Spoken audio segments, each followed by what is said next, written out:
going on there. Great to see.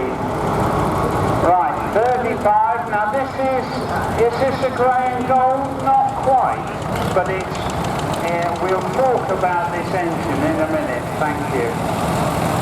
Very, very smart International 560, known as the Prairie Buster, because this is a Canadian tractor, American tractor, huge fields. At the time, there was really nothing in the UK to touch this. That is a very serious tractor in its day. International B250 next. 275, I apologise. Made at Bradford in up north, as they say, from us southerners. Very successful brand of tractors. International Harvester, of course, American company. First of all, they left the wheel horses in disgrace because he's obviously broken down. No, it's fine. Taking it for a ride round. The Leyland tractor is a direct descendant from the Nuffield tractor, was bought out by British Leyland. Just look at that, absolutely sensational, that 770. As a restoration project, that is extraordinary. And that is very much how that would have been brand new in the showroom.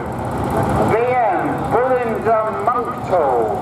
That is a Volvo tractor in some respects. I don't know whether Volvo bought them out or they just used that name. My goodness, in terms of rarity, just look what we've got here. An RAF or an army tractor. Now that may well have been on an airfield or perhaps working in the Ministry of Supply. Very, very unusual to see that green colour. A lovely Alex V now, completely unrestored.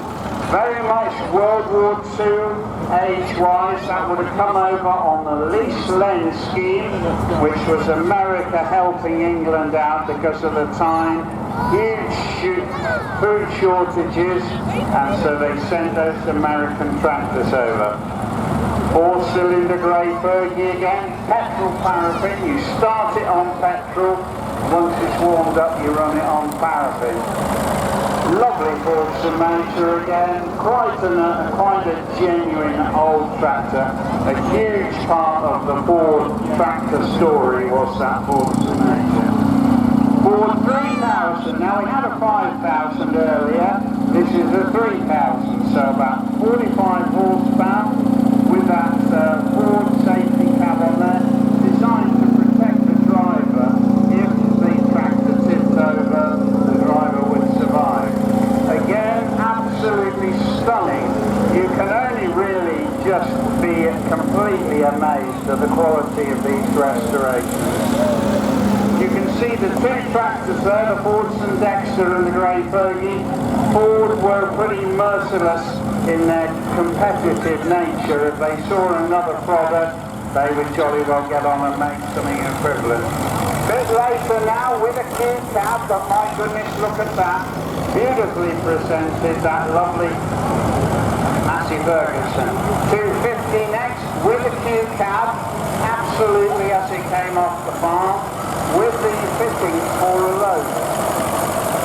Selectomatic 1200 again with power steering, so we're into the deluxe model, about 75 horsepower and a very highly respected tractor in their day. 7, 8, 10, so we're moving on in years, we're probably into the 1990s now. Again, a very respected tractor, 6-cylinder. By this stage, they were using four-wheel drive quite extensively. International 684, again a Bradford tractor. Super Dexter this time, just a little bit uprated, 45 horsepower, B-reg, so about 1964-65. Are we going to get all you guys in the ring? You keep coming. Early Dexter, and again very successful, those tractors before. This one's obviously in disgrace. It's not going. But anyway, never mind, it's here, and that's the main thing.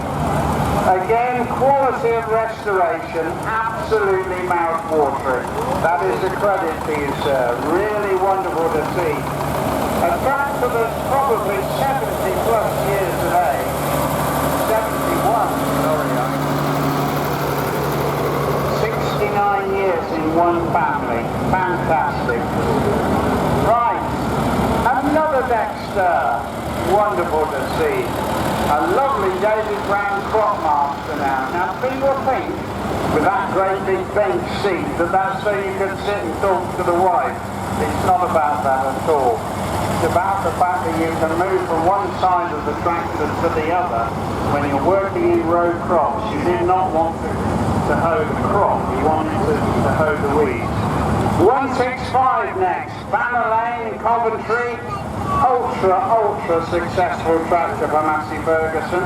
Now actually quite rare in the UK because so many of them get exported out of the UK into the third world.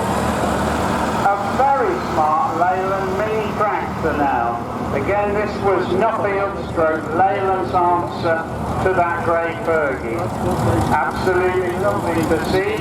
A 414, slightly bigger. We're talking perhaps 45, 50 horsepower again, but a very respected tractor in its day. Another 2 Leyland minis, how about that? To have one is lovely, but to have 2, fantastic. I hope you don't go racing, you two. 25 horsepower. And that morphed into that later Leyland, as we said. And here we are with the same example, the 154, but a bit later. Made of Bathgate in Scotland, and a successful little tractor. Nuffield 465, 4-cylinder, 65 horsepower. And incidentally, this was the basis for the JCB tractor. The figures that we're going to see later on. At one stage they used that Nuffield up-to-base tractor. Again, just look at that. Completely unrestored, 60 odd years of age. And imagine, none of these tractors are here for poncing about at shows. They were a tool of the trade. They were used all day, every day. And for them to have survived in this standard is pretty extraordinary. Now, my goodness, a personal favourite of mine, I think this is sensational.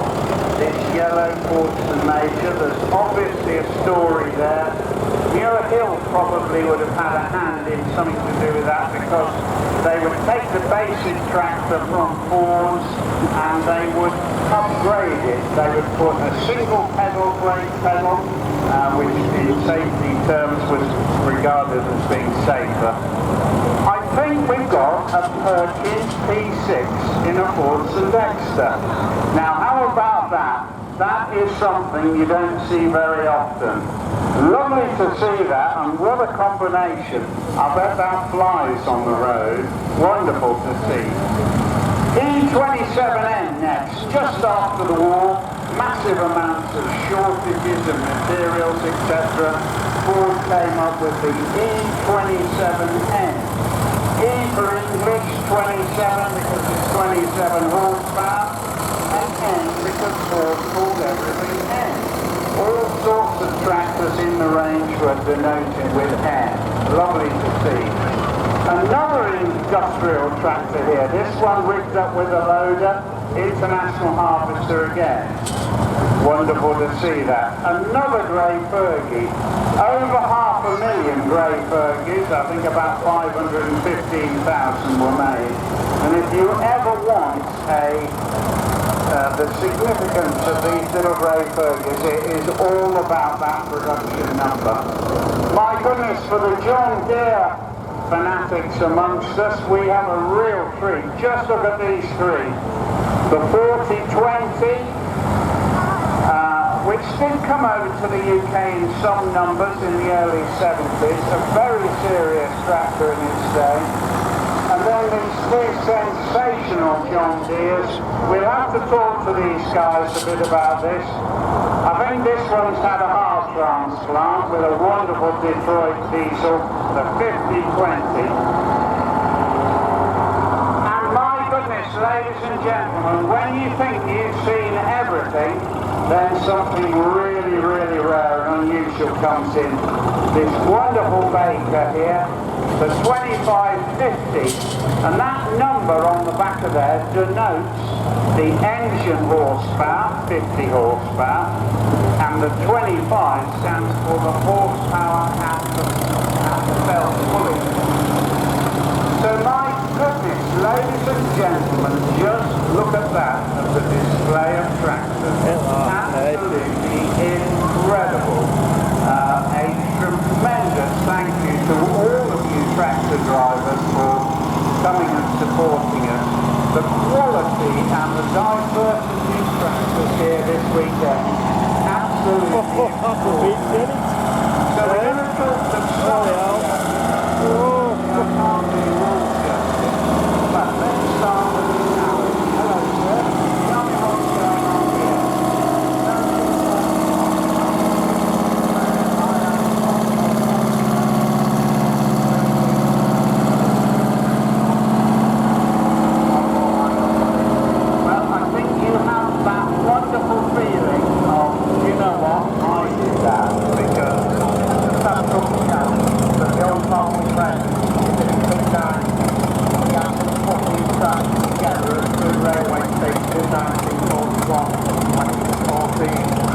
So, I mean, they came in a packing case and they were part of the whole war aid from America, the lease lend.